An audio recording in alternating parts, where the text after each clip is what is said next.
Turn with me, please, if you would, in your Bibles to Galatians chapter 5. And as you turn to Galatians chapter 5, I want to ask us to take a moment and to reflect upon the importance of making sure that we have a daily walk with Christ. And we hear that a lot, don't we? We hear about, you hear people say, that you should have a daily walk with Christ. And sometimes I wonder if you really think about what that means. So I've been reflecting this week and even this morning on what it means to walk with Christ. And as I did that, I was reflecting upon something. I'll give you a trivia statement. Okay? Who's ever heard the term old as Methuselah? Okay? You're old as Methuselah. Okay. And you hear that, he's old.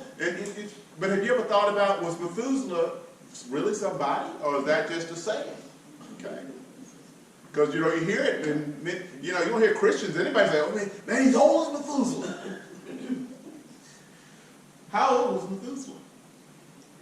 And was he real? Who was Methuselah? You ever thought about that? Yeah, coffee got to me this morning. It's okay. So who's Methuselah? Okay. Methuselah was 900, I wrote it down, 969 years old. Who was Methuselah's father? Really? Really? Yeah, who was Methuselah? His father was, guess who? Enoch. Methuselah was a son of Enoch. Who was Enoch? Genesis recalls several patrons, the patriarchs of old, and talked about how they all were men of God. And it gave a chronicle of their life. And all of them lived many hundreds of years. You would say, oh, did you realize that actually ancient mythology and Greek literature and Roman literature and other literature besides biblical literature also talked about the account of that in the early days that people did live longer than we do now? And they did indeed actually live for hundreds of years. But what about this Enoch guy? Okay. Throughout the chronicle in Genesis 5, it talked about people who lived and died. They lived so many years, they had so many children, then they died. They lived so many years, had so many children, then they died. If you lived hundreds of years and had children, you died too. That's a joke. But Enoch. The account for Enoch was that Enoch was a man who walked with God. And it doesn't say, of all those in Genesis 5, Enoch was the only one didn't say and he died. It said God took him.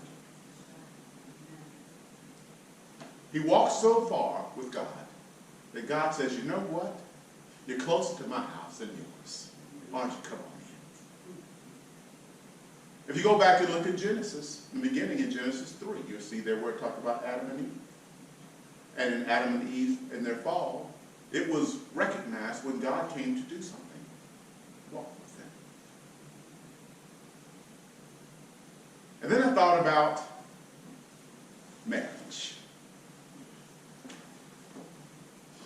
I thought about how one of the things that happens when a couple says, I do, is they walk together out of the sanctuary. And it's about the two becoming one flesh and about this oneness that occurs. And I wonder if when we think about walking with God, do we think about following commands or having a deep relationship? Because you can't live a godly life following rules. You walk a godly life with a deep relationship. And so I ask you today, do you ever think about what it means to walk with God?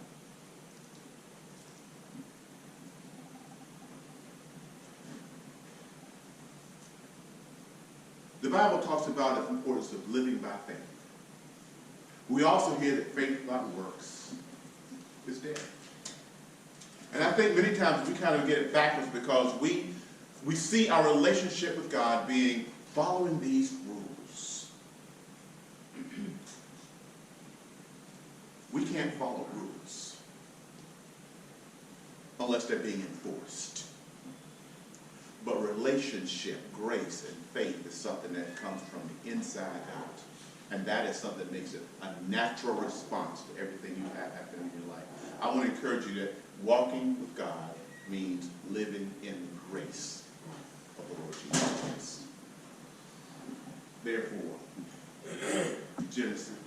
Galatians chapter 5. In Galatians chapter 5, Paul talked about this not walking by legalism, but by walking by grace. And in verse 16 he says, so I say, in some translations it says live by, others say walk by, to live by the Spirit, so that you will not find yourself gratifying the desires of the sinful nature. It's going to become the very attitude, the anthem of our life, those things that mean something here.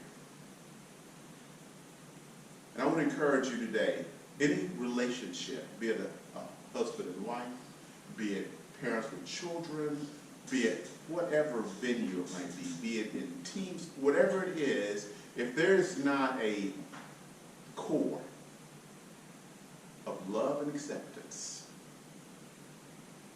it will not be able to stay bound together.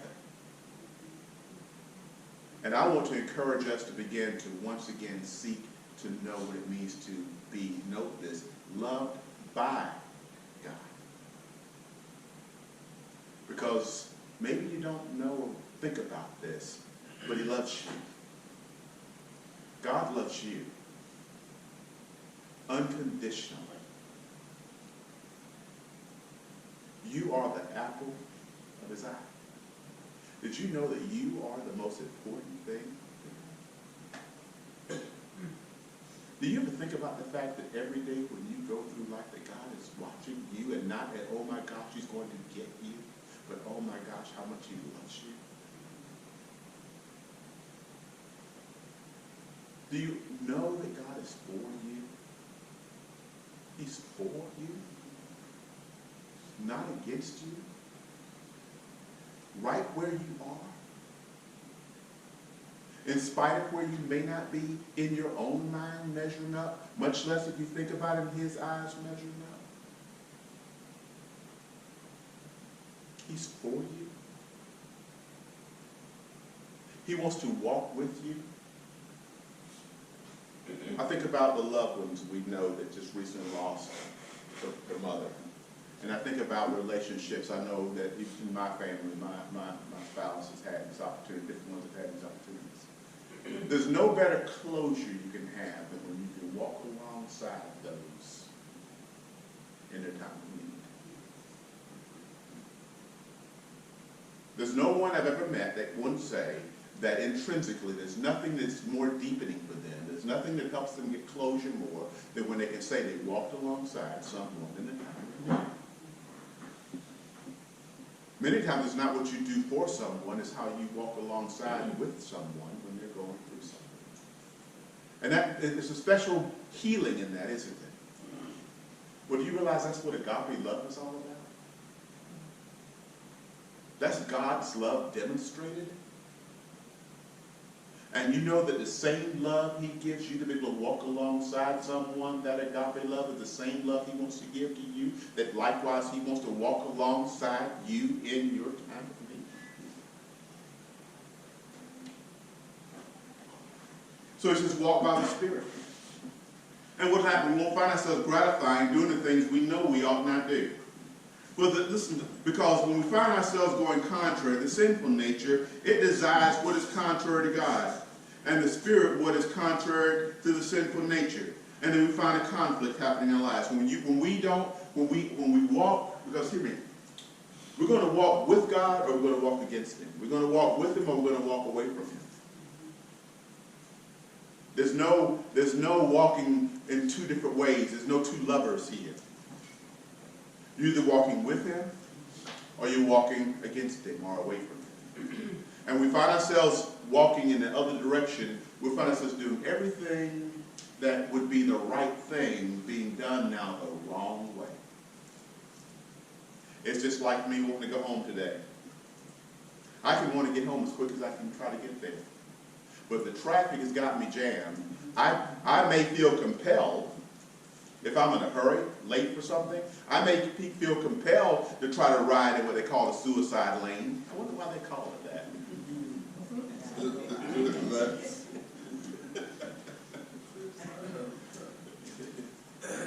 Okay.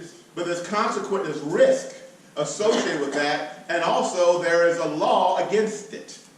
But my intentions were good. I've got to hurry. I've got to get to my destination. But that doesn't mean that I can now, although I may want to go in a way I ought not go, I can have a justified reason why I want to get there, but it does not justify the means of how I get there. And that's what happens in life. Because a lot of times we can have good things we want to do, but we try to get there the wrong way, and sometimes we jump into the suicide lane.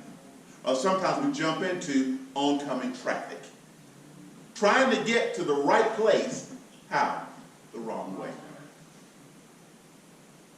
As I thought about it this morning, I thought, a lot of times, many things that happen in life is good things, good desires, but the wrong path. And I thought, so what's the right path? That's when we find ourselves like Enoch, walking with God. I encourage you today that as you leave here, to think about what it means to walk with God. What does it mean to have a relationship with Jesus? What does it mean to trust him with all of your heart? Because that's what faith is. It's a means of wanting to trust him. Because he says here, if you do this, there will be something that will happen. And that's in verse 22. When we walk with him, we begin to do what? Bear fruit. And we begin to experience the very things that we love in life. Love, joy. Who wants joy? Anybody want joy in their life? Yeah. Anybody wants peace in their life? Yes. What are you doing to acquire it? What do you do today? What do we do in our lives, right? When we find ourselves needing to be contented. What do you do with your boredom? That shows you what you're using as your source to find your peace. Love, joy, peace, patience, kindness, goodness, faithfulness, gentleness, and self-control. These are the attitudes that's how you demonstrate this walking with God. Your behavior as you walk with him will allow this to be the way you respond to him. I give you one example before I go today. I like rock music. So I'm sorry. I was born in an era where I like rock music. And all the bands of old. Yes, you can laugh at me. I wanted to be a rock star. I dreamed of playing in a band and being a rock and roll guitarist. I still play the guitar, and I play for the rock, which is Jesus, and that works for me. But I like soul music. I do. But I'm a rock guy. If you look at the things I have on here, even to this day, it's going to be, that kind of thing, or jazz. I like jazz music. I like, that's me. My wife and I was coming home the other day from a trip in Spain. And I shocked her. I know I did. Because if she didn't know, they got a playlist now on my phone called Motown.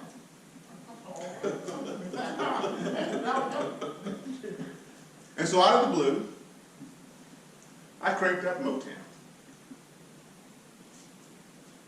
And I cranked it up loud. And my bride and I sang Motown songs all the way home. I love Motown. Because Margaret's the old soul of the band. That's my way. And as I sang, I got sunshine on a cloudy day. When it rains outside, I've got the month of May. Well, I guess you say, what could make me feel that way? And singing my girl. And it reminded me of who I've walked alongside in the natural for over 46 years. But we didn't look at each other, we're looking out watching the road. But as stupid as it sounds, it was special to me. Because in doing something that meant something to her, didn't do what I expected it to do. I expected it to be something she would enjoy. It was actually something that kind of had us, and I know it's silly to you. My hand is now on the thing, and all of a sudden her hand slips into mine. And we're starting to almost harmonize. I wouldn't call it harmonize. But singing the song, and I could see that my soulmate and I was having a conversation with them. How much we love each other. And I share that with you to say that just in that simple situation, that when you allow the simple things to become the important things, it becomes a lasting thing. And I encourage you to have a simple thing of devotion. It can be the daily bread. It can be one of the apps on your phone. There are numerous ways that you can play the things of God. And you never know how it may all of a sudden just kind of click. And you may find yourself holding his hand. And as you're riding along or walking along or sitting alongside, wherever, as you go through that, you may find yourself experiencing him. I didn't expect that to be as much as it was. And in your daily devotion with Christ, you never know how much it can mean, because God's got a way of right when you need to know something and you can be just going through what you would normally be doing, he can speak to you. He can give you confirmation. Has anybody, as we leave here, ever had where there was something weighing on you and you haven't opened a devotion for that day, and then bam, right there was exactly what you needed, and you go, wow, that's just what I needed to see, or that's just what I needed to hear, or there's something weighing on you and you really want to get an answer, and you may engage with someone else talking about the things of God, and bam, all of a sudden, whoa, that's exactly what I needed. That's exactly what I needed to hear. What did you do? You did one thing. You allowed yourself to be exposed to an opportunity for God to speak to you. All you did was you set the stage, an opportunity for God to speak to you. On that ride home that meant so much to me, although I didn't realize, all it did is set the stage for me to be reminded how much I love my girl.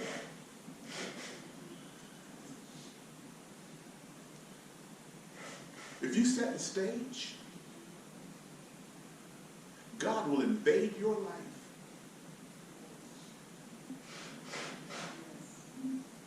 And he will overwhelm you with the knowledge himself and his love for you. We have an opportunity to do one thing: set an environment for him. That's that live by the Spirit. That's set a tone, set an opportunity. Make it a desire to have devotion.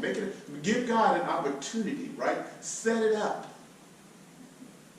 And he will invade your life. And he will give you insight and comfort and confidence to know that you can do all things through Christ who strengthens you. And then you do this thing of Galatians 5:22. You'll begin to do what? Bear fruit. Be a blessing as God blesses you. Amen. So he says again, but the joy, the fruit of the Spirit, is love, joy, peace, patience, kindness, goodness, faithfulness, gentleness, and self-control. Against these things,